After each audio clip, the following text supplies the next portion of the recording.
यार मैं offline meetup रखता हूँ, कोई आता तो है नहीं, कोई फायदा नहीं है।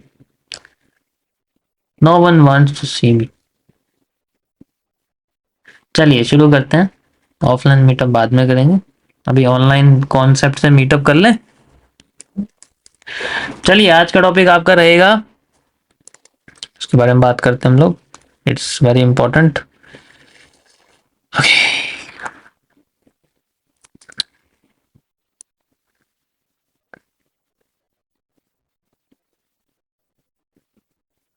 चलो देखो, आप अब ज्यादा चीजें आपकी सिमिलर रहेंगी बट ऑलवेज यूज देम, इनको हमें यूज करना है। ठीक है, मजा आएगा इनको यूज करने में, बहुत बढ़िया चीजें हैं ये भी। ठीक है, ओके। सो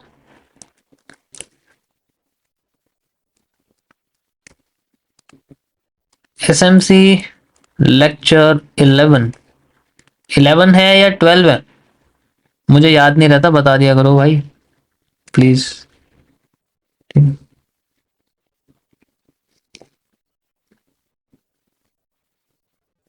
11 है ना? यस।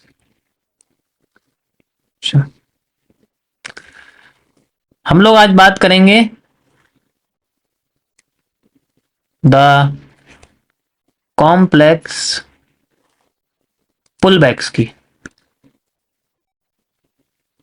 यार ये बी बन गया ना?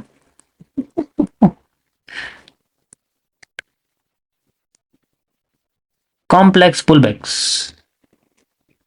पुलबैक का मतलब होता है एक तरह से हम लोग उसको माइनर रिवर्सल कहते हैं। ठीक है, और पुलबैक एक तरह से लिक्विडिटी स्वीप और स्वैप का भी एक तरह से एग्जांपल होता है। ठीक है, तो पुलबैक कई तरीके के होते हैं। एक होता है आपके सामने पॉजिटिव पुलबैक। ठीक है, मैं आपको पुलबैक को देखो इस तरीके से बोला करूंगा, ध्यान से समझना। जब भी मैंने ये साइन बनाया, this is a sign of pullback. ठीक है, और एक होता है आपके सामने नेगेटिव पुलबैक। ठीक है, आप इसे बियरिश और बुलिश पुलबैक भी कह सकते हैं। बुलिश पुलबैक कहोगे तो पॉजिटिव, बियरिश पुलबैक कहोगे तो नेगेटिव। मैं नेगेटिव इसलिए बोल रहा हूँ, बियरिश बियरिश 10 बार बोलोगे जीप ऊपर चिपक जाएगी। ठीक है, तो इसलिए वर्ड को सिंपल रखो तो उससे बोलने में आसान होगा। ठीक है, अब जैसे change of character, change of character बोलोगे तो वो जो वो है ना समझ सकते हो मैं क्या कह रहा हूँ। तो इसलिए मैंने कैरेक्टर्स को चेंज करके जनरली सेपरेशन ऑफ पावर्स में एसओपी में कन्वर्ट किया था, यही रीजन था मेरा। तो वो चीजें हैं। तो पॉजिटिव और नेगेटिव हमारे पुलबैक्स होते हैं। किस तरीके से काम करते हैं, ये सारा का सारा एरिया डिपेंड करता है गाइस लिक्विडिटी स्वीप के ऊपर। ठीक है, जो आपका लिक्विडिटी स्वीप और स्वैप होते हैं उसके ऊपर ये पूरा का पूरा कॉन्सेप्ट आपका काम करता है, स्वीप एंड स्वैप। ठीक है, परफेक्ट। देखो आईसीटी ने बहुत बढ़िया तरीके से इसके ऊपर रिसर्च करी थी। वन ऑफ द सिंपलेस्ट, उस वक्त के हिसाब से सिंपलेस्ट एंड आप कह सकते हो कि एक अलग तरीका उस चीज को देखने का। पहले लिक्विड वर्ड सिर्फ मार्केट में चीजों को बेचने पे इस्तेमाल किया जाता था, उनको जब चार्ट्स में देखा जाता है तो वो सबसे पहले आईसीटी ने बताया था। It's first time. ठीक है,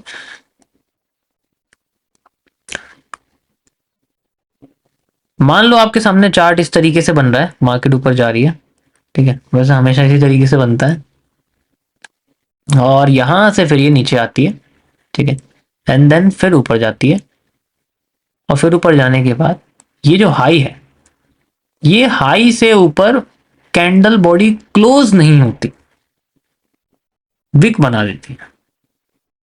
विक बनाती मार्केट धड़ाम से नीचे गिरती है, फिर एकदम यहां पर एफवीजी ऑर्डर ब्लॉक यूज करती है, देन फिर नीचे आ जाती है। ऐसी होता है। यस, समझ आया? This is called simply liquidity swap. हम इसे स्वैप बोलते हैं, स्वीप नहीं बोलते। स्वीप नीचे वाला होता है, ये ऊपर वाला है। ठीक है, अब मार्केट यहाँ से नीचे जाती है, फिर दोबारा वो ऊपर जाती है, एंड देन उसके बाद हम लोग यूज कर सकते हैं एमबी।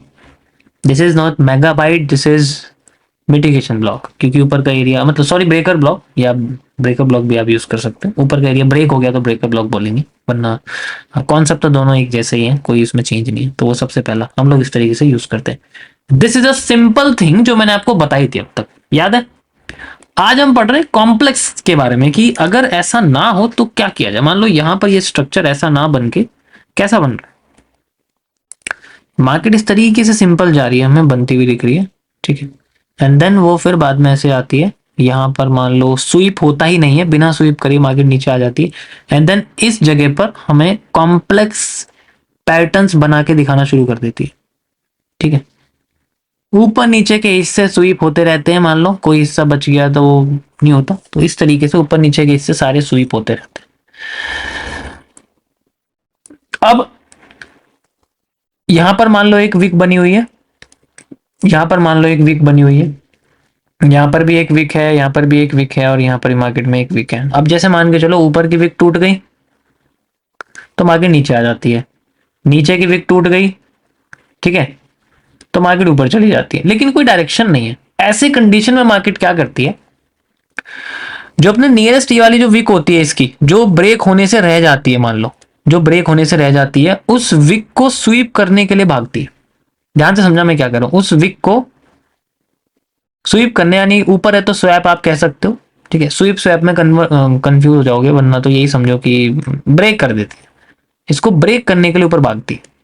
जैसे ही मार्केट यहां पर ऊपर भागेगी, ठीक है, this is known as this sweep, and then फिर मार्केट हमें डाउन आती हुई देगी। तो जनरली बाय और सेल कैसे लगता है, ऐसे कंडीशन में मार्केट हमें जनरली सेल साइड में दिखती है, तो यहां पर हम लोग अपनी एग्जैक्ट इसको ब्रेक करने के बाद वेट करते हैं कि कब मार्केट रिवर्स करेगी। ऐसे नहीं डायरेक्ट यहां पर ट्रेड लगा दी सेलिंग की, ऐसे नहीं करते। जैसे यहां मार्केट आ गई, ऊपर गई मार्केट, ठीक है, ऊपर जाने के बाद फिर एकदम से रिवर्सल कैंडल बनती है, दोबारा इसके अंडर में बॉडी क्लोज कर देती है, इस लाइन के अंडर में बॉडी क्लोज कर देती है, या तो ऐसे बना दे दोबारा से, ठीक है, या फिर ऐसे बनाए और फिर ऐसे बना दे, तो एक ही बात है, दोनों में कोई चेंजेस नहीं है। लाइन आपकी ऐसे बनी हुई है, तो ऐसे में क्या है, देखो घूम के मार्केट वापस आ गई। तो ऐसे केस में फिर इस कैंडल पे लगाते हैं, एंड देन जो भी कैंडल का थोड़ा सा हाई होता है वहां तक पूरा स्टॉप लॉस, एंड देन पूरी की पूरी लिक्विडिटी ले लेते हैं जो कि यहाँ की साइड की होती है। समझ आया? This is called one of the complex pullback. इसी तरीके से इसके अंदर कई सारे पैटर्न होते हैं। अभी ये स्ट्रेट है, ये वाला जो अंदर जिगजैग पैटर्न है ये स्क्वीज हो जाता है, यहाँ पर एक पीनट जैसा स्ट्रक्चर बन जाता है, वो बैंड भी हो जाता है, तो बहुत सारे स्ट्रक्चर यहाँ बन जाते हैं। लेकिन जो पोर्शन है ये यहां से यहां तक का जो पूरा एरिया है ये गाइस चेंज हो सकता है, लेकिन ये और ये वाला कॉन्सेप्ट एग्जैक्ट सेम रहता है, यही नीचे रहता है यही ऊपर रहता है, और ये मार्केट के टॉप और बॉटम जोन्स में हम लोग यूज करते हैं, ठीक है। जैसे अभी मैंने आपको इथीरियम में दिखाया, जैसे अभी आपको वन डे टाइम फ्रेम पे बिटकॉइन में दिखाया, दी ज्यादा बिल्कुल राइट एग्जांपल है, ऐसा ही होता है। लेकिन ये हम देखते हैं मार्केट के टॉप और बॉटम पे, when left of the liquidity, market के लेफ्ट साइड की लिक्विडिटी जो है जो नीचे आ रही होती है मार्केट, उसकी लिक्विडिटी सारी फिल हो जाती है, सारी विक्स ब्रेक हो जाती है, देन मार्केट बिल्कुल टॉप पे चल रही है, एंड देन तब ये स्ट्रक्चर्स क्रिएट करती है, तब हम ये चीज यूज करते हैं। यानी कि मिटिगेशन और ब्रेकर ब्लॉक के कॉन्सेप्ट से भी पहले की एंट्री वाला कॉन्सेप्ट है ये, समझो, ठीक है। मिटिगेशन ब्लॉक और आप कह सकते हो कि आपका जो ब्रेकर ब्लॉक वाला कॉन्सेप्ट है सेंट्रल जोन रिवर्सल से भी ऊपर का कॉन्सेप्ट है, क्योंकि उसमें स्टॉप लॉस होने के बाद ये एरिया यूज होता है। भाई अगर उसमें स्टॉप लॉस हो गया तभी तो इसको यूज करेंगे, ये कब यूज होगा, जब उसमें स्टॉप लॉस हो जाएगा। ऐसे आपको कोई नहीं बताएगा कि उसमें स्टॉप लॉस हो गया तो आप इसको यूज करेंगे, डायरेक्टली आपको एक कॉन्सेप्ट बता देंगे। मैं रियलिटी बता रहा हूँ, बात बताओ, यहाँ स्टॉप लॉस होगा मिटिगेशन में तभी तो मार्केट तुम्हें यहाँ पर ट्रेड देगी, यस और नो, ठीक है। ये दिखेगा तो जरूरी है। हम इसे एमएमसी में जनरली रैट ट्रैप्स कहते हैं। सिंपल एम के किसी एक हाई पे जाके मार्केट रिवर्स कर दीजिए, दैट्स इट, ठीक है। स्ट्रक्चर यही होता है। फिर इसमें स्प्रिंग ट्रैप भी हम लोग ले लेते हैं जनरली, ठीक है। अब सारा का सारा पोर्शन डिपेंड करता है आप इसको जनरली देख कहाँ रहे हो। जैसे मैंने बोला ना, देखने का जो ऑब्जर्वेशन जो एरिया वो बहुत इंपॉर्टेंट है। मैं इसमें बहुत फंसता था, मैं इसमें बहुत फंसा हूं, आप यकीन नहीं करोगे। मुझे जहां दिख गया मैं वहीं सॉल्व करने लग जाता, लेकिन फिर इसके लेफ्ट साइड की मैंने एरिया लिक्विडिटी वगैरह फाइंड आउट करनी शुरू करी, देन थोड़ी क्लियरिटी मुझे आई, ठीक है। थोड़ा कॉम्प्लेक्स है ये, ठीक है, बट कोशिश करना ये तभी यूज होगा if order block is breaked, FVG is breaked. देखो ना, सब हाई ब्रेक करके यार ये हाई बना हुआ है, उसके बाद मार्केट नीचे गिरी है, इसका मतलब क्या है, स्वीप ही तो हुआ है। ऑर्डर ब्लॉक भी फेल हो गया, एफबीजी भी फेल हो गया, मिटिगेशन ब्लॉक का सेंटर जोन भी फेक हो गया, ब्रेकर ब्लॉक का सेंटर जोन भी फेक हो गया, तो सब कुछ फेल होने के बाद मार्केट फिर नीचे आ रही है। दैट इज मीन सारे कॉन्सेप्ट फेल हो जाए तब ये हम इसको यूज करते हैं। एट द एंड भाई तलवार लास्ट में चलती है अगर सब फेल हो गया तो। ये नीचे भी सेम होता है, सेम नीचे होता है। अगर डब्ल्यू बना हुआ है तो उसमें मार्केट इस तरीके से यूज करेगी। मैं आपको बना के दिखाता हूँ, ठीक है।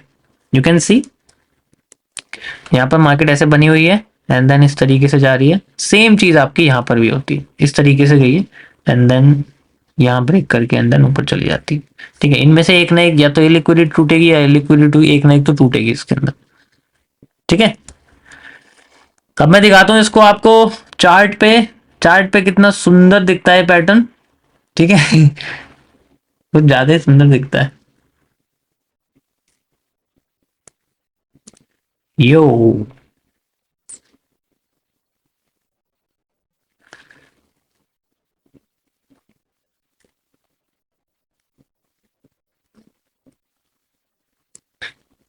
ये देखो, क्या बात है, मजा आ गया। ये पूरा का पूरा एरिया आपके पास में। व्हेन यू सी, यार सप्लाई डिमांड मुंह से निकलती है, मैं क्या करूं बड़ा, ठीक है। अभी जैसे ये बना हुआ है स्ट्रक्चर, आप देखोगे तो ये वाली जो लिक्विडिटीज है लास्ट, देखो ये लास्ट लिक्विडिटी एक आपकी यहाँ भी बनी हुई है, तो ये तो फिल हुई नहीं, बट आप फिर भी इसे लगा सकते हो। लास्ट लिक्विडिटी आपकी देखो यहाँ पर आके फेल हो गई। हमें इससे कोई लेना देना नहीं, जनरली इससे कोई लेना देना नहीं, ठीक है। हमें इससे कोई लेना देना नहीं। इसको मैं साइड में ऐसे लगा देता हूँ। लेना देना किससे है, जब मार्केट हमारी ऊपर चली गई, ऊपर जाने के बाद मार्केट ऊपर जाती है एंड देन फिर नीचे आती है, ठीक है। अब ये नीचे आ गई, अब आप सोचोगे यार ये तो कंफ्यूजन हो गई है, मार्केट ऐसे जिगजैग करने लग गई है, ठीक है। जिगजैग करने लग गई है तो अब ये वाला एरिया ब्रेक करके वो फिर बाद में नीचे गिर जाएगी। अब तुम सोचोगे यहाँ तो एम ही नहीं है, यार यहाँ एम है ना, देखो ना, यही तो आईडीएम वाला कॉन्सेप्ट है। एक कैंडल भी आपकी आईडीएम बन जाती है, यू कैन सी। उसके बाद आपकी मार्केट में जो सेंट्रल जोन है, जैसे कि ये बना हुआ है, मार्केट इसी पे ही कंसोलिडेट कर रही है, देखो ना, ये फेल हो गया आपका, कंसोलिडेट फेल कर गई ना ये, भाई सेंट्रल एरिया फेल कर दिया, इसका मतलब स्टॉप लॉस हो गया। और यहाँ ऑर्डर ब्लॉक भी आपका, ये देखो ऑर्डर ब्लॉक एफबीजी ये भी फेल हो गया, आपका सेंट्रल जोन भी फेल हो गया। देन उसके बाद फिर बाद में जो ये लिक्विडिटी स्वीप हुई है, हमें बस ये देखना है कि इसके अंडर में कैंडल बॉडी क्लोज होनी चाहिए। कैंडल बॉडी क्लोज हो गई, जैसे ये देखो यहाँ कैंडल बॉडी क्लोज हो गई, देन इससे ऊपर थोड़ा सा हम लगा सकते हैं। उसके बाद फिर हमें इस ट्रेंड की लेफ्ट साइड की लिक्विडिटी को देखना है कैसे हमारे सामने बनी हुई है। ध्यान से देखो कैसे कैसे दिखेगी, ये देखो दिख रही है, ये लास्ट। ओके, तो हम लोग इस तरीके से लगाएंगे, जैसे TP1 ये हो गया हमारे सामने ऐसे, ठीक है। TP1, TP2, TP3 से लगाते हैं ना, वो स्पैमर जो होते हैं टेलीग्राम पे भेजते हैं मेरी चैट पे, वाला एक तरह से आप कह सकते हो। बट TP भी मत गिनना, सीधे अपना लास्ट अपनी जो भी लिक्विडिटी होगी रिस्क फ्री वाली वो तक लगा के अंदर इसको छोड़ देना। समझ आया? That is how we can solve. तो आपको बस ये देखो, खेल आईडीएम का ये ज्यादातर, ऐसा तो है नहीं कि आईडीएम नहीं होगा, खेल तो आईडीएम के ही है। आईडीएम से तो पता लगेगा आपका, आईडीएम नहीं होगा तो हायर हाई कैसे पता लगेगा, नहीं पता लगेगा। आईडीएम नहीं होगा तो लोअर लो कैसे पता लगेगा, वो बहुत इंपॉर्टेंट है। कैंडल का एक मतलब एक कैंडल भी मार्केट में पूरा का पूरा आपका वो पोर्शन बदल सकती है। किसी को इसके अंदर problem,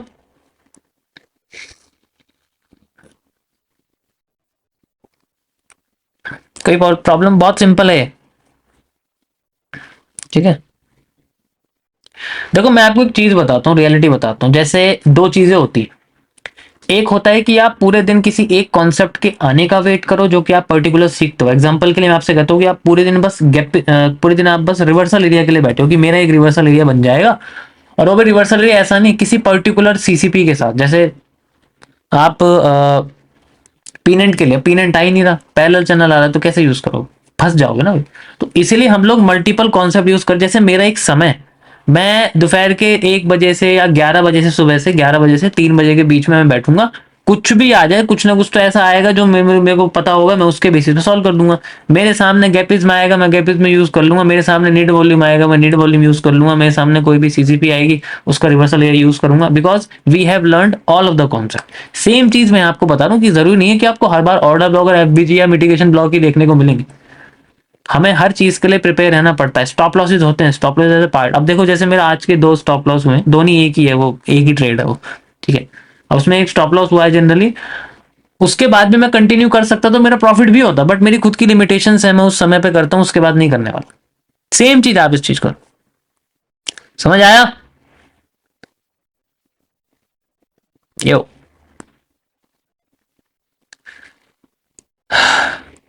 so we have to learn not everything but something rather than single thing.